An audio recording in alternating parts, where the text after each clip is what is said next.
Hello everyone.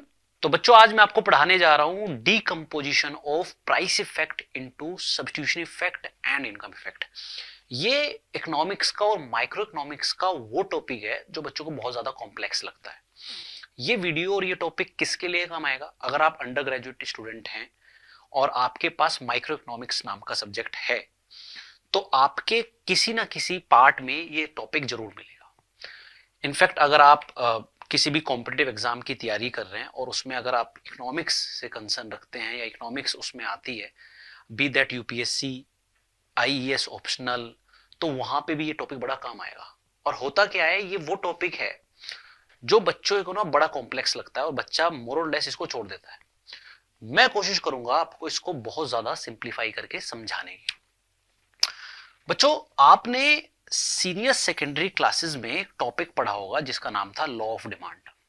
और law of demand में आपने एक बड़ा सिंपल सा ग्राफ पढ़ा, दैट इज डिमांड कर्व, जिसमें हम वाई एक्सिस पे प्राइस लेते थे और एक्स एक्सिस पे हम डिमांड और क्वांटिटी डिमांड लेते थे। और मेरा डिमांड कर्व ऐसे नॉर्मली डाउनवर्ड स्लोपिंग बनता था। लीनियर बना लो या कर्व बना लो, that doesn't make any difference over here. तो हम क्या देखते थे, suppose the price is P naught and quantity is Q naught. और जब किसी कमोडिटी के प्राइस डिक्रीज होते थे तो उसकी डिमांड बढ़ जाया करती थी। डिमांड हो गई क्यू नोट से क्यू वन। अब प्राइस डिक्रीज हुए एंड डिमांड इंक्रीज हो गई। इसको अपन कहते थे प्राइस इफेक्ट। इसको हम क्या बोलते थे? Price effect. और ये बड़ी जनरल सी बच्चे बात मानते थे कि प्राइस जब डिक्रीज होते हैं तो डिमांड इंक्रीज हो जाती है ना। बट ये ऐसा होता क्यों था? what are the reasons behind it or what are the causes behind law of demand? The answer was price effect. One of the answer is price effect. One of the reason is price effect. कि price कम होते हैं और demand बढ़ जाती है। But ऐसा भी क्यों होता है? इसके पीछे भी दो रीजन होते थे। मतलब प्राइस इफेक्ट के अंदर भी दो इफेक्ट होते थे। एक होता था सब्स्टिट्यूशन इफेक्ट और एक होता था इनकम इफेक्ट। इनकम इफेक्ट, ये दो इफेक्ट होते थे। अब सब्स्टिट्यूशन इफेक्ट क्या होता था और इनकम इफेक्ट क्या होता था? जब हम सब्स्टिट्यूशन इफेक्ट की बात करते हैं तो सब्स्टिट्यूशन और सिंपली सबसे पहले प्राइस इफेक्ट की बात कर लेते हैं। प्राइस इफेक्ट क्या होता है? प्राइस इफेक्ट जैसे मैंने अभी आपको बताया, किसी भी चीज के जब प्राइस कम हो जाते हैं तो उसकी, या प्राइस चेंज होते हैं तो उसकी डिमांड में चेंज आता है, keeping all other factors as constant. मैंने क्या बताया? जब किसी भी कमोडिटी के प्राइस में चेंज आता है तो उसकी डिमांड में चेंज आता है। और जब जब हम बाकी फैक्टर्स को, बाकी ऑल अदर फैक्टर्स को हम क्या रखते हैं? कांस्टेंट। इसी को हम क्या कहते हैं? इसी को हम प्राइस इफेक्ट कहते हैं। बट ये प्राइस इफेक्ट भी क्यों होता है? इसके पीछे भी दो रीजन होते हैं, या इसके अंदर भी डिकम्पोजिशन होकर दो इफेक्ट बनते हैं, that is substitution effect and income effect. Substitution effect क्या होता था? जैसा कि नाम ही कह रहा है, सब्स्टिट्यूट करना। सब्स्टिट्यूशन इफेक्ट क्या होता था? किसी गुड के डिमांड में, किसी गुड की डिमांड में कितना चेंज आया जब उसके प्राइस में चेंज आया, keeping all other factors constant and keeping real income constant, keeping purchasing power constant। अगर हम एक कंज्यूमर की परचेजिंग पावर को कांस्टेंट रखें और मतलब रियल इनकम को कांस्टेंट रखें, और अगर किसी कमोडिटी के प्राइस में चेंज आता है तो उसकी डिमांड में कितना चेंज आता है, इसको हम कहते थे सब्स्टिट्यूशन इफेक्ट। देखिए यहां पे दोनों में डिफरेंस है। प्राइस इफेक्ट में हम क्या बोल रहे हैं? प्राइस में चेंज आने से डिमांड में कितना चेंज आ रहा है। सब्स्टिट्यूशन इफेक्ट में हम क्या बोल रहे हैं? प्राइस में चेंज आने से डिमांड में कितना चेंज आया जब हमने कंज्यूमर की रियल इनकम को, कंज्यूमर की परचेजिंग पावर को कांस्टेंट रखा। मतलब प्राइस चेंज हुए हैं किसी गुड के बस relatively. Relatively to what? Relatively to other good. एक होता था इनकम इफेक्ट, अभी मैं इसको डिटेल में कराऊंगा, डोंट वरी। एक होता था इनकम इफेक्ट। इनकम इफेक्ट का मतलब होता था किसी गुड की प्राइस में चेंज आने से उसकी डिमांड में कितना चेंज आ रहा है। कब? जब उसकी रियल इनकम में चेंज आ रहा है। इसमें हम रियल इनकम में चेंज नहीं ला रहे हैं, और इसमें जो चेंज ला रहे हैं वो सिर्फ और सिर्फ रियल इनकम की वजह से आ रहा है। अब इन बातों का मतलब क्या है और इसको हम कैसे डिकम्पोज करेंगे, प्लीज। जैसे कि मैं पिछली स्लाइड में आता हूं तो मैंने बोला कि प्राइस इफेक्ट के अंदर दो इफेक्ट होते हैं, सब्स्टिट्यूशन इफेक्ट और एक इनकम इफेक्ट। अच्छा, पहले आपको यह समझने की जरूरत है, इनकम इफेक्ट भी दो तरह के होते हैं। इनकम इफेक्ट भी दो होते हैं। एक होता है income effect for a price change और एक होता है income effect for a income change. और नॉर्मली जब हम बोलते हैं इनकम इफेक्ट तो मेरा मतलब होता है income effect for a price change. बच्चे क्या करते हैं, बच्चे इनकम इफेक्ट का मतलब मान लेते हैं इनकम का इफेक्ट, मतलब इनकम में चेंज आने से डिमांड में कितना चेंज आया, बट एक्चुअली ऐसा है नहीं। इनकम इफेक्ट का मतलब नॉर्मली इकोनॉमिक्स में हम बोलते हैं इनकम इफेक्ट, तो उसका मतलब होता है जब किसी गुड के प्राइस में चेंज आया तो उसकी वजह से कंज्यूमर की रियल इनकम में कितना चेंज आया, परचेजिंग पावर में कितना चेंज आया, जिसकी वजह से उसकी डिमांड में चेंज आया। इनकम नहीं चेंज हो रही है, रियल इनकम चेंज हो रही है। और रियल इनकम किसकी वजह से चेंज हो रही है, प्राइस में चेंज आने की वजह से।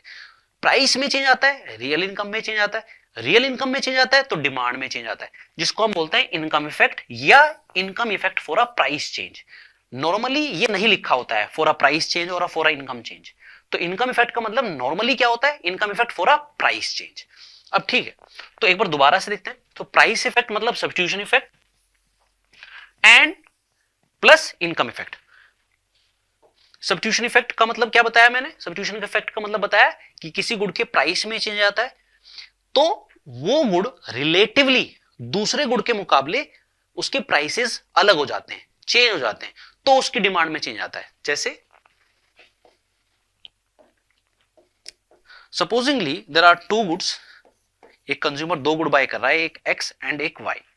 सपोजिंगली एक्स के प्राइस डिक्रीज हुए, ठीक है, keeping all other factors constant, keeping real income constant.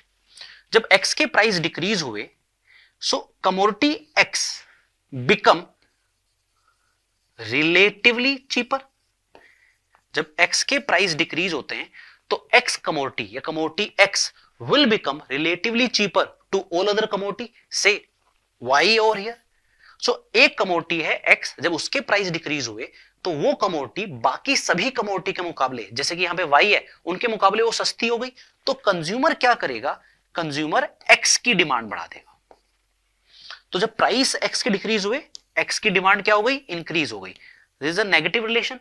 और इस वाले नेगेटिव रिलेशन को क्या बोलते हैं, ये नेगेटिव रिलेशन किसकी वजह से है, ये सब्स्टिट्यूशन इफेक्ट की वजह से है। मतलब एक कंज्यूमर गुड एक्स को सब्स्टिट्यूट कर देगा गुड वाई से, वो वाई को छोड़ देगा और एक्स को लेने लगेगा, इसलिए नाम है इसका सब्स्टिट्यूशन इफेक्ट। क्योंकि एक कंज्यूमर एक गुड को दूसरे गुड से सब्स्टिट्यूट कर रहा है। कब कर रहा है, जब उसके उस पर्टिकुलर कमोडिटी के प्राइस में चेंज आ रहा है एज कंपेयर टू अदर्स। इसको हम बोलते थे सब्स्टिट्यूशन इफेक्ट। एक होता था इनकम इफेक्ट। इनकम इफेक्ट का मतलब मैंने क्या बताया, इनकम का इफेक्ट नहीं होता। जब किसी कमोडिटी के प्राइस में चेंज आता है तो कंज्यूमर की रियल इनकम में चेंज आता है, परचेजिंग पावर में चेंज आता है, तो उसकी डिमांड में चेंज आता है। अब सबसे पहले रियल इनकम या परचेजिंग पावर क्या होती है, सबसे पहले आपको यह समझने की जरूरत है। वैसे आपने पढ़ा होगा, जब हम बोलते हैं इनकम तो उसका मतलब होता है मनी इनकम। सपोज मेरे पास 100 रुपीज है, तो ये मेरी क्या है, ये मेरी इनकम है, ये मेरी मनी इनकम है। लेकिन जब हम बोलते हैं रियल इनकम, रियल इनकम मतलब परचेजिंग पावर, खरीदने की शक्ति। मेरी income in real sense, real income मतलब इस 100 रुपए से मैं किसी गुड की कितनी यूनिट बाय कर सकता हूं। अगर मैं यूनिट्स के टर्म में डिफाइन करता हूं तो मैं बोलता हूं उसको रियल इनकम या परचेजिंग पावर। सपोजिंगली एक मार्कर है या एक पेन है जिसकी कीमत 20 रुपए है, ठीक है, मेरे पास मेरी पॉकेट में 100 रुपीज है, ये मेरी मनी इनकम है।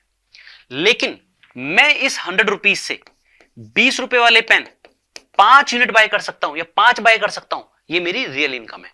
मेरे पास जेब में 100 रुपीज है, ये मेरी मनी इनकम है। मेरे पास 5 मार्कर को, 5 पेन को बाय करने के पैसे हैं, ये मेरी रियल इनकम है। मतलब मैं इस पैसे से 5 पेन बाय कर सकता हूं। अब ये होता है इनकम एंड रियल इनकम में डिफरेंस, ठीक है। अब इनकम इफेक्ट क्या होता है, ये इनकम इफेक्ट कैसे वर्क करता है। जब किसी कमोडिटी के प्राइस कम होते हैं, से एक्स कमोडिटी के प्राइस कम होते हैं, मनी इनकम में चेंज नहीं आ रहा है, ठीक है, इनकम इफेक्ट में इनकम का इफेक्ट नहीं होता है, प्राइस की वजह से रियल इनकम का इफेक्ट होता है। जब किसी कमोडिटी के प्राइस चेंज हुए या एक्स के प्राइस सपोज डिक्रीज हुए, तो मैं बोल रहा हूं कंज्यूमर की रियल इनकम या परचेजिंग पावर बढ़ जाएगी। जब एक्स के प्राइस डिक्रीज होंगे तो कंज्यूमर के पास जो पैसा है उसी पैसे में वो ज्यादा खरीद सकता है, उसकी खरीदने की शक्ति बढ़ जाएगी। क्यों बढ़ जाएगी? क्योंकि जो कमोडिटी वो बाय करने जा रहा था उसके प्राइस कम हो गए, तो अब उतने ही पैसे में, उतनी ही मनी इनकम में वो उस कमोडिटी को ज्यादा बाय कर सकता है, तो उसकी परचेजिंग पावर बढ़ गई। जब उसकी परचेजिंग पावर बढ़ गई तो वो ज्यादा डिमांड करेगा। तो इसलिए प्राइस और डिमांड में क्या रिलेशन होता था? नेगेटिव। लेकिन ये नेगेटिव रिलेशन किसने समझाया? ये इनकम इफेक्ट ने समझाया। अगर मैं ऐसे देख रहा हूं तो ये इनकम इफेक्ट है, अगर मैं ऐसे देख रहा हूं तो ये सब्स्टिट्यूशन इफेक्ट है कि एक्स कमोडिटी के जब प्राइस कम हो जाते हैं तो वो कमोडिटी बाकी कमोडिटीज के मुकाबले सस्ती हो जाती है, तो हम बाकी कमोडिटीज को छोड़ देते हैं, उसको खरीदने लगते हैं। ये सब्स्टिट्यूशन इफेक्ट है। जब किसी कमोडिटी के प्राइस कम होते हैं तो कंज्यूमर की परचेजिंग पावर बढ़ जाती है, रियल इनकम बढ़ जाती है, तो हम उसकी डिमांड बढ़ा देते हैं। ये इनकम इफेक्ट है। और अगर मैं इन दोनों को ऐड कर रहा हूं, what will I get? I will get price effect. अब एक टफ पार्ट है, एक चीज जो आपको समझनी है। जब भी किसी कमोडिटी के प्राइस डिक्रीज हो रहे हैं, ये डिक्रीज हो रहे हैं, तो उसकी डिमांड बढ़ रही है, और हम इसको क्या बोल रहे हैं? Price effect. अब सवाल ये है, टॉपिक ये है कि ये टोटल प्राइस इफेक्ट है। एग्जामिनर या क्वेश्चन हमसे ये कहता है कि आप इसमें से दो इफेक्ट अलग करके बताओ, डीकंपोज करके दिखाइए कि कितनी डिमांड तो सब्स्टिट्यूशन इफेक्ट की वजह से बढ़ी, ये जो प्राइस कम होने से डिमांड Q0 Q1 से बढ़ी है, इसमें से कितनी डिमांड तो इसलिए बढ़ी क्योंकि सब्स्टिट्यूशन इफेक्ट ने वर्क किया, और कितनी डिमांड इसलिए बढ़ी बिकॉज ऑफ इनकम इफेक्ट। मतलब आपको उसने इसमें से डीकंपोज करने के लिए बोला है। कितनी डिमांड तो इसलिए बढ़ रही है क्योंकि जब प्राइस कम हुए, ये कमोडिटी बाकी कमोडिटीज के मुकाबले रिलेटिवली चीपर हो गई, तो मैंने डिमांड बढ़ा दी। साइमल्टेनियसली जब प्राइस कम हुए तो मेरी खरीदने की शक्ति भी बढ़ गई, तो भी मैंने डिमांड बढ़ा दी। लेकिन कितना किस वजह से हुआ, डीकंपोज करके बताओ। अभी तक हमने नहीं देखा था। ग्रेजुएशन में जब हम आ जाते हैं तो इस टॉपिक को हमें डीकंपोजिशन, मतलब इस प्राइस इफेक्ट को हमें डीकंपोज करके दिखाना होता है। Hence the name of the topic is decomposition of price effect into substitution effect and income effect. I hope आपको बेसिक बन गया है, बेसिक क्लियर हो गया है कि हम करने वाले क्या है। और मैंने बताया जब हम इनकम इफेक्ट की बात करेंगे तो उसका मतलब क्या होगा? Income effect for a price change. ठीक है, लेट्स मूव टू डीकंपोजिशन। अब हम इस प्राइस इफेक्ट को जब डीकंपोज करते हैं तो इसको डीकंपोज करने के दो अलग अलग मेथड है। एक है हिक्सियन मेथड जो हिक्स ने दिया, दूसरा है Slutsky method. There are two different methods, one is Hicksian method and other is Slutsky method. Largely जो बच्चे अंडरग्रेड में बीकॉम प्रोग्राम या बीए यहां तक सीमित रहते हैं, उनको माइक्रो इकोनॉमिक्स में सिर्फ हिक्सियन अप्रोच करनी पड़ती है लार्जली। लेकिन जब आप ऑप्शनल में आ जाते हैं, इकोनॉमिक्स ऑप्शनल को पढ़ते हैं, आईईएस में इकोनॉमिक्स लेते हैं, आईएएस में जब हम इकोनॉमिक्स को कवर कर रहे होते हैं, वहां पे हमें इन दोनों ही टॉपिक को डिटेल में करना होता है, मतलब दोनों ही मेथड से हमें डीकंपोजिशन आना चाहिए। मैं आज इस वीडियो में सबसे पहले आपको डीकंपोजिशन सिखाऊंगा हिक्सियन मेथड से, ठीक है? क्योंकि ज्यादातर बच्चे यही कवर करना है, मतलब ज्यादातर कोर्सेज में हमें यही कवर करना है, but with time with other videos we will cover Slutsky method as well. तो हिक्सियन मेथड का, हिक्स का जो डीकंपोजिशन का मेथड है उसको हम कहते हैं कंपनसेशन वेरिएशन इन इनकम। क्यों कहते हैं ये मैं बताऊंगा। एंड स्लट्सकी के मेथड को हम कहते हैं cost difference method. Cost difference method, इन दोनों में मेजर डिफरेंस क्या है? प्राइस इफेक्ट होता है substitution effect plus income effect. इन दोनों में जो मेजर डिफरेंस है वो है because of substitution effect.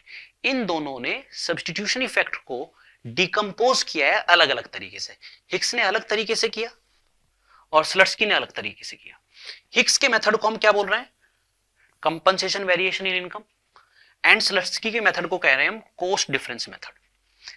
Majorly मैं आपको हिक्सियन अप्रोच कराने वाला हूं। हिक्स ने क्या किया? सब्स्टिट्यूशन इफेक्ट को डीकंपोज किया, सब्स्टिट्यूशन इफेक्ट को इनकम इफेक्ट से अलग किया bye keeping real income constant in terms of original utility. I repeat, Hicks ने सब्स्टिट्यूशन इफेक्ट को इनकम इफेक्ट से अलग किया bye keeping real income constant. आपको पता है ना, सब्स्टिट्यूशन इफेक्ट में निकालने के लिए हम रियल इनकम को कांस्टेंट रखते हैं। रियल इनकम को कांस्टेंट रखा, but in terms of what, in terms of original utility. किसने? हिक्स ने। वेयरएज स्लट्सकी ने सब्स्टिट्यूशन इफेक्ट को इनकम इफेक्ट से कैसे अलग किया?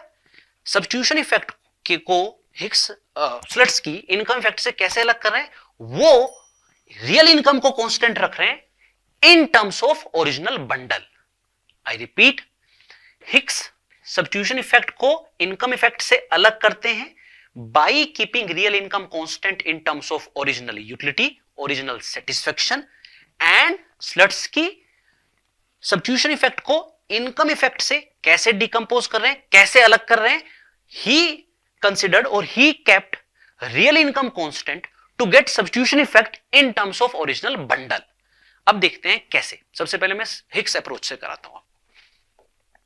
ओके, तो लेट्स स्टार्ट हिक्स मेथड। ठीक है, Hicks decomposition of price effect into substitution effect and income effect. Okay, सबसे पहले you will draw a diagram। if possible मेरे साथ ही आप बना लेंगे। यहां पे मैं गुड y ले रहा हूं, ये मेरा ओरिजिन हो गया। यहां पे मैं गुड x ले रहा हूं। कोशिश करेंगे कि आप डायग्राम जितना बड़ा हो सकता है उतना बड़ा बनाएंगे। ठीक है, suppose this is my original budget line A B. I hope budget line का मतलब आपको पता है। Budget line is a graphical representation of all the possible combination of two goods that a consumer can buy given his money income and market price. Budget line किसी भी एक consumer की वो लाइन होती है, वो ग्राफ होता है जो ये दिखाता है कि दिए हुए पैसे से, दी हुई इनकम से और दिए हुए मार्केट प्राइसेस से कंज्यूमर दो गुड के कौन कौन से पॉसिबल बंडल्स खरीद सकता है। ये बजट लाइन है कंज्यूमर की। ठीक है, एंड सपोज कंज्यूमर इस बजट लाइन पे इवन पॉइंट पे था, मतलब ये उसका आईसी है, इंडिफरेंस कर्व, और इंडिफरेंस कर्व E1 पे टेंजेंट बना रहा था बजट लाइन को। आई होप आपको पता है कि एक कंज्यूमर इक्विलिब्रियम कहां बनता है, या एक कंज्यूमर को मैक्सिमम सेटिस्फेक्शन कहां मिलता है? जहां पे आईसी बजट लाइन को टेंजेंट बनाती है, टेंजेंट बनाती है। आई होप आपको ये पता है, मतलब इस पॉइंट पे बजट लाइन और आईसी की स्लोप बराबर होती है। ठीक है, इस पॉइंट का मतलब यह है कि कंज्यूमर इनिशियली से X1 क्वांटिटी बाय कर रहा था, OX1 ऑफ गुड X। ठीक है, हुआ क्या, और supposedly the price of X decrease, X के प्राइस डिक्रीज हो गए। जब आपके कमोडिटी X के प्राइस डिक्रीज हो जाएंगे तो क्या होगा? क्या होगा? आपकी बजट लाइन क्या हो जाएगी? रोटेट हो जाएगी। ये गुड Y है, Y के प्राइस में तो कोई चेंज नहीं है, X के प्राइस में चेंज आया है। X के प्राइस क्या हुए? डिक्रीज हुए, तो कंज्यूमर ज्यादा खरीद सकता है या कम? गुड X को वो ज्यादा खरीद सकता है। सो Y का इंटरसेप्ट यही रहेगा और X की तरफ से हम आगे चले जाएंगे। ये मेरी बजट लाइन आ गई ए बी डैश। यस और नो? यस। तो X के प्राइस डिक्रीज हुए और आपकी एक नई बजट लाइन आ गई ए बी डैश। ठीक है, नाउ सपोजिंगली मेरा इस बजट लाइन पे जो इक्विलिब्रियम बन रहा है वो यहां पे बन रहा है, ये IC2 है, मतलब मेरा इक्विलिब्रियम यहां पे बन रहा है। मेरा नया IC नई बजट लाइन पे E2 पॉइंट पे टेंजेंट बना रहा है।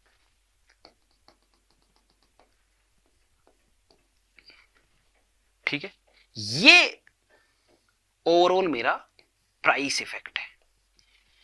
प्राइस डिक्रीज हो रहे हैं और X की डिमांड इंक्रीज हो रही है। यस। नाउ थोड़ा सा ध्यान रखना है, वैसे अब आगे देखेंगे। E2 पॉइंट आपको E1 के थोड़ा सा स्लाइटली नीचे लेना है, थोड़ा सा नीचे लेना है। अगर मैं ये लाइन ड्रॉ करूं तो इसके हल्का सा नीचे है। क्यों लेना है, इसके पीछे एक लॉजिक है, अभी हम वहां नहीं जा रहे, वैसे मैं आपको बता देता हूं। हम क्योंकि या हिक्स ने इलास्टिसिटी को ग्रेटर देन प्राइस इलास्टिसिटी को ग्रेटर देन 1 अज्यूम किया था। अगर मैं बिल्कुल सामने ले लेता तो प्राइस इलास्टिसिटी 1 होती, अगर मैं नीचे ले रहा हूं E2 को तो elasticity price elasticity greater than 1 है इलास्टिक, और अगर मैं E2 को थोड़ा सा ऊपर ले लेता तो उस केस में price elasticity will be less than 1। दो ये एक अलग पार्ट है ना। आप E2 को कोशिश करेंगे कंपैरेटिवली हल्का सा नीचे लेंगे, ठीक है, दो सामने भी ले सकते हैं, यहां पे इतना मेजर डिफरेंस नहीं है, खैर। एंड उसने भी ED को ग्रेटर देन 1 अज्यूम क्यों किया था, because of substitution effect, because of substitution effect, will see. Okay, अब टास्क है मेन, अब है हमें डीकंपोज करना है इस पूरे प्राइस इफेक्ट को into substitution effect and income effect. अब हिक्स का पॉइंट ऑफ व्यू है, हिक्स क्या करते हैं, हिक्स को जब बताया गया, हिक्स से जब पूछा गया कि आप कैसे प्राइस इफेक्ट को substitution effect and income effect से अलग अलग करेंगे या प्राइस इफेक्ट को कैसे इसमें डिवाइड करेंगे, तो हिक्स ने सबसे पहले बोला कि मैं सबसे पहले सब्स्टिट्यूशन इफेक्ट को डीकंपोज करूंगा, सबसे पहले सब्स्टिट्यूशन इफेक्ट निकालूंगा। और सब्स्टिट्यूशन इफेक्ट में कैसे निकालूंगा, सब्स्टिट्यूशन इफेक्ट कैसे निकालेंगे, वो इनकम इफेक्ट को न्यूट्रलाइज करके, इनकम इफेक्ट को न्यूट्रल करके। अब एक बड़ा टास्क है, जब किसी चीज के प्राइस कम हुए तो वो गुड बाकी गुड के मुकाबले सस्ता हो गया, है ना, that is price effect, that is substitution effect. और कंज्यूमर की साइमल्टेनियसली रियल इनकम भी बढ़ गई तो भी उसने डिमांड बढ़ा दी। अब हिक्स को ये टास्क दिया गया है कि वो सब्स्टिट्यूशन इफेक्ट को अलग करे, तो उन्होंने कहा कि अगर दो इफेक्ट एक साथ वर्क कर रहे हैं और मुझे सिर्फ एक को निकालना है तो वो तभी हो सकता है जब मैं दूसरे इफेक्ट को न्यूट्रलाइज कर दूं, न्यूट्रल कर दूं। मतलब किसी कमोडिटी के प्राइस डिक्रीज हुए, सब्स्टिट्यूशन इफेक्ट भी वर्क कर रहा है और इनकम इफेक्ट भी वर्क कर रहा है, जिनकी वजह से डिमांड बढ़ रही है। हिक्स कह रहा है कि मेरे को सबसे पहले सब्स्टिट्यूशन इफेक्ट निकालना है, वो कैसे निकालूंगा, इनकम इफेक्ट को न्यूट्रल करके। अब इनकम इफेक्ट को कैसे न्यूट्रल करेंगे, ध्यान से, जब कमोडिटी के प्राइस डिक्रीज हुए, अच्छा मैं बता दूं, मैंने बताना भूल गया आपको, ये केस मैं करा रहा हूं नॉर्मल गुड का आपके सामने, ये मैं केस करा रहा हूं नॉर्मल गुड। आपको पता है मेनली दो तरह के गुड होते हैं, एक नॉर्मल और एक इन्फीरियर। इन्फीरियर में भी एक और होते हैं, those inferior good which are given.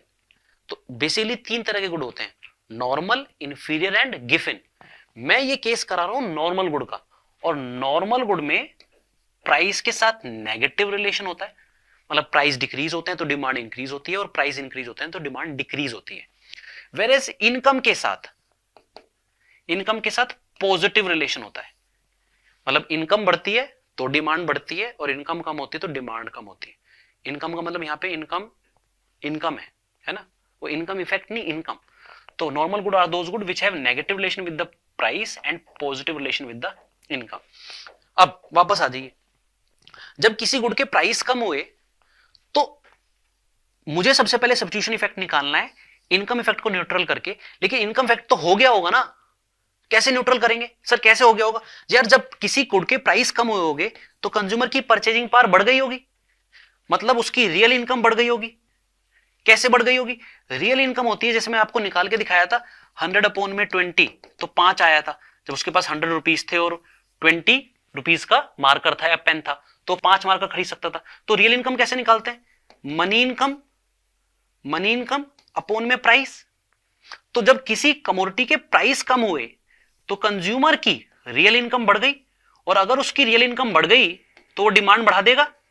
और अब आप क्या कह रहे हो कि प्राइस जब कम हो रहे हैं आपको इस इफेक्ट को न्यूट्रल करना है, मतलब सब्स्टिट्यूशन इफेक्ट तो होने देना है पर इनकम इफेक्ट नहीं होने देना, पर ये तो हो जाएगा ना ऑटोमेटिकली, ये मेरे कंट्रोल में थोड़ी है, तो कैसे करेंगे।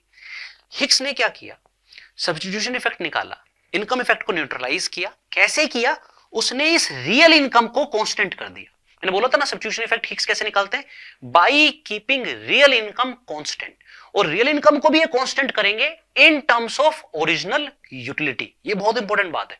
तो वो रियल इनकम को कांस्टेंट करेंगे। अब कैसे किया जाए रियल इनकम को कांस्टेंट, प्राइस कम होने से रियल इनकम बढ़ चुकी है, आपको क्या कहा गया है, आपको इसको कांस्टेंट करो। कैसे करेंगे, जितने से रियल इनकम बढ़ी है अगर हम कंज्यूमर की मनी इनकम उतनी ही कम कर दें, न्यूमरेटर डिनोमिनेटर घट रहा है, प्राइसेस कम हो रहे हैं, ठीक है, रियल इनकम बढ़ रही है।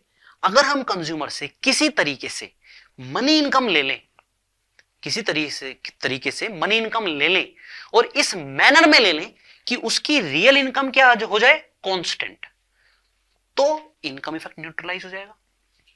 यही किया हिक्स ने। हिक्स ने E2 पे आके, जब उसको इस प्राइस इफेक्ट को सब्स्टिट्यूशन इफेक्ट और इनकम इफेक्ट में अलग करना था, तो उसने E2 पे आके इस कंज्यूमर से कुछ मनी इनकम वापस ले ली। कितनी वापस ली? उतनी मनी इनकम वापस ली जितनी उस कंज्यूमर की रियल इनकम को कांस्टेंट कर सके। और जो मनी इनकम को वापस ले रहा है रियल इनकम को कांस्टेंट करने के लिए, रियल इनकम कांस्टेंट किस टर्म्स में करनी है? ओरिजिनल यूटिलिटी में, ओरिजिनल सेटिस्फेक्शन ने। यही हिक्स ने कहा। क्या करा? E2 पे आके हिक्स ने कंज्यूमर की मनी इनकम को कम किया। जब कंज्यूमर की मनी इनकम को कम करेंगे E2 पॉइंट पे आके, क्योंकि हम प्राइस इफेक्ट निकाल चुके हैं, अब हमें डिकंपोज करना है, तो जब हम मनी इनकम कम करेंगे तो यार budget line will shift parallelly downward. जब मनी इनकम कम होगी तो बजट लाइन कहां चली जाएगी? Leftward parallelly.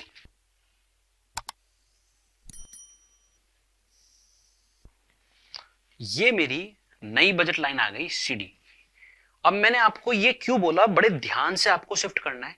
जब आप बजट लाइन को लेफ्टवर्ड शिफ्ट करेंगे ना, तो आपको इस मैनर में करना है, you have to keep real income constant in terms of original utility. ये लाइन बोली थी ना, in terms of original utility.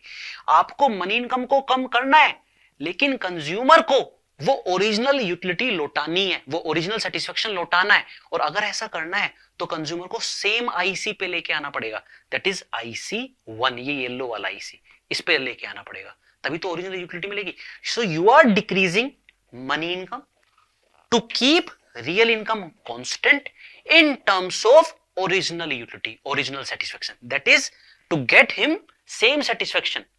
तो वही करना है ना। तो अब ये यहां पे टेंजेंट बन गया E3। ये आपकी जो नई बजट लाइन बनेगी, आप इसको बोलोगे कंपनसेटेड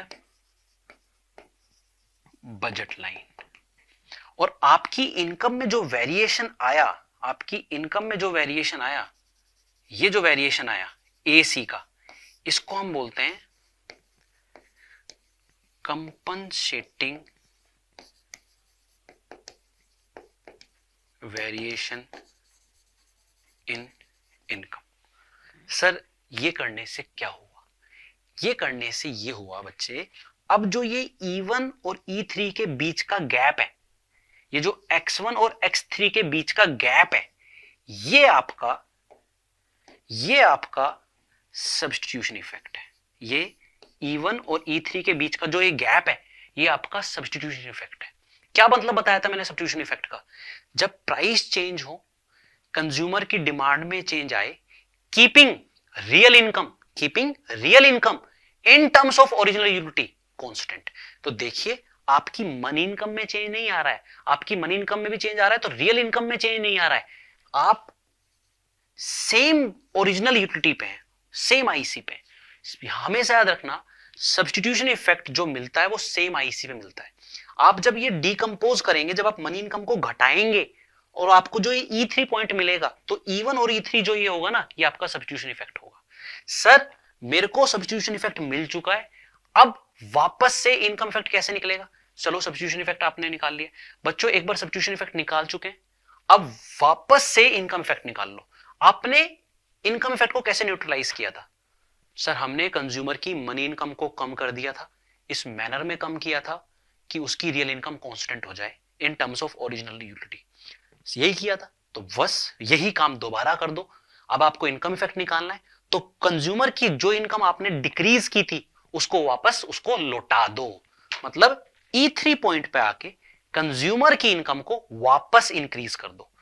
जब आप कंज्यूमर की इनकम को वापस इंक्रीज करेंगे तो ये बजट लाइन CD वापस पैरेलली शिफ्ट हो जाएगी AB डैश पे, एक ग्रीन वाली बजट लाइन है, और हम वापस E3 से E2 पे आ जाएंगे।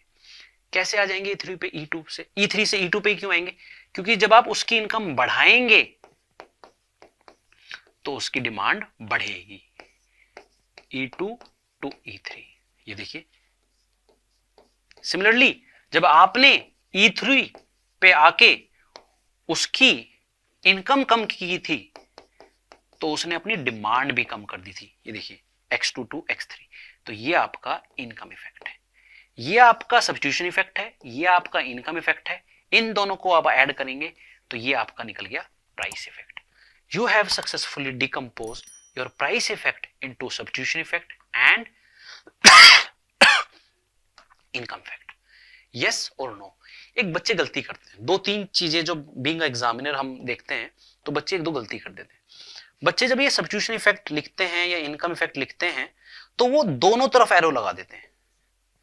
इससे ये नहीं पता लगता कि सब्स्टिट्यूशन इफेक्ट यहां से यहां तक है या यहां से यहां तक है। सिमिलरली इनकम इफेक्ट में भी वो दोनों साइड एरो लगा देते हैं। आपको एरो दोनों साइड नहीं लगाना है, आपको एरो एक ही डायरेक्शन में लगाना है ताकि ये पता लग सके कि सब्स्टिट्यूशन इफेक्ट यहां से यहां तक है, आगे तक है। एक लास्ट पार्ट जो बचता है वो है इसका साइन, कि सब्स्टिट्यूशन इफेक्ट का क्या साइन है और इनकम इफेक्ट का साइन है। I will take 1 or 2 minutes more और आपको इसका साइन की क्लैरिटी आ जाएगी। बच्चों जैसे मैंने आपको बताया प्राइस इफेक्ट क्या है, substitution effect and income effect. Price effect क्या है? Total price effect is X1 to X2। ये देखिए इसमें से सब्स्टिट्यूशन इफेक्ट है X1 to X3, ये इतना, और बचा हुआ रिमेनिंग है X3 से X2 आपका इनकम इफेक्ट। सबसे पहली बात बच्चों याद रखेंगे आप, सब्स्टिट्यूशन इफेक्ट हमेशा नेगेटिव होता है, नो मैटर व्हाट। क्यों होता है? क्योंकि एक कंज्यूमर 2 गुड़ कंज्यूम कर रहा है, अगर एक गुड़ के प्राइस कम हो गए, वो गुड़ बाकी गुड़ के मुकाबले रिलेटिवली चीपर हो जाएगा, तो उसकी डिमांड बढ़ेगी ही बढ़ेगी, नो मैटर कि वो गुड़ कौन सा है, चाहे इंफीरियर है, गिफिन है, नॉर्मल है, नो मैटर व्हाट। क्योंकि कंज्यूमर एक गुड़ को दूसरे गुड़ से सब्स्टिट्यूट कर देगा जब वो पाएगा वो गुड़ बाकी गुड़ के मुकाबले रिलेटिवली चीपर हो गया। तो सब्स्टिट्यूशन इफेक्ट हमेशा नेगेटिव होता है, no matter what. Yes, now it's time to the sign of substitute income effect. अब इनकम इफेक्ट का साइन क्या होगा? ये इनकम इफेक्ट इनकम का इफेक्ट नहीं है, ताकि आप इनकम वाला साइन नहीं लगा सकते कि नॉर्मल गुड़ का इनकम के साथ पॉजिटिव रिलेशन होता है तो वहां पॉजिटिव लिख दूं। वो इनकम के साथ रिलेशन है, ये इनकम इफेक्ट है। तो इसका साइन क्या होगा? इसकी एक ट्रिक है जिसमें आप समझ भी जाएंगे। आपको ये देखना है कि ये केस प्राइस फॉल का था या प्राइस राइज का था। तो मैंने जब आपको समझाया तो प्राइस फॉल किया था, तभी तो आपकी बजट लाइन ए बी से ए बी डैश हो गई थी, तो प्राइस फॉल का केस था। यस, और लास्ट स्टेप क्या था आपका? सर लास्ट स्टेप हम E3 पॉइंट पे थे और हमने कंज्यूमर की इनकम को रिस्टोर कर दिया था। कंज्यूमर की इनकम उसको वापस लौटा दी थी जो उससे हमने ली थी टू गेट सब्स्टिट्यूशन इफेक्ट, वो हमने उसको वापस लौटा दी थी। जब आपने उसकी इनकम उसको लौटाई थी तो उसने डिमांड बढ़ाई थी या घटाई थी? सर E3 E2 पे गए, हम आगे गए, तो मतलब उसने डिमांड बढ़ाई थी। तो ये डिमांड बढ़ाई थी, उसको आप यहां लिख देंगे। प्राइस कम हुए थे, डिमांड बढ़ गई, ये आपका इनकम इफेक्ट है and that is negative as well. जब आप नेगेटिव और नेगेटिव को ऐड करेंगे, मल्टीप्लाई नहीं ऐड करेंगे, you will get negative as well. तो प्राइस इफेक्ट नॉर्मल गुड के केस में नेगेटिव होता है, मतलब जब प्राइस कम होते हैं तो नॉर्मल गुड्स की डिमांड बढ़ती है, नेगेटिव रिलेशन होता है। क्यों होता है? ये आपके सामने लॉजिक है एज पर हिक्स। क्योंकि सब्स्टिट्यूशन इफेक्ट भी नेगेटिव होता है, इनकम इफेक्ट भी नेगेटिव होता है, तो हम ऐड करते हैं तो मेरा प्राइस इफेक्ट भी नेगेटिव आ जाता है। सो इन दिस वीडियो आपको क्या समझ में आया कि नॉर्मल गुड के केस में प्राइस के साथ नेगेटिव रिलेशन क्यों होता है, हिक्स ने प्राइस इफेक्ट को सब्स्टिट्यूशन इफेक्ट और इनकम इफेक्ट में कैसे, इनकम इफेक्ट, सब्स्टिट्यूशन इफेक्ट और इनकम इफेक्ट को कैसे अलग अलग किया, कैसे प्राइस इफेक्ट को डिकंपोज किया इनकम इफेक्ट में और सब्स्टिट्यूशन इफेक्ट में। Thank you.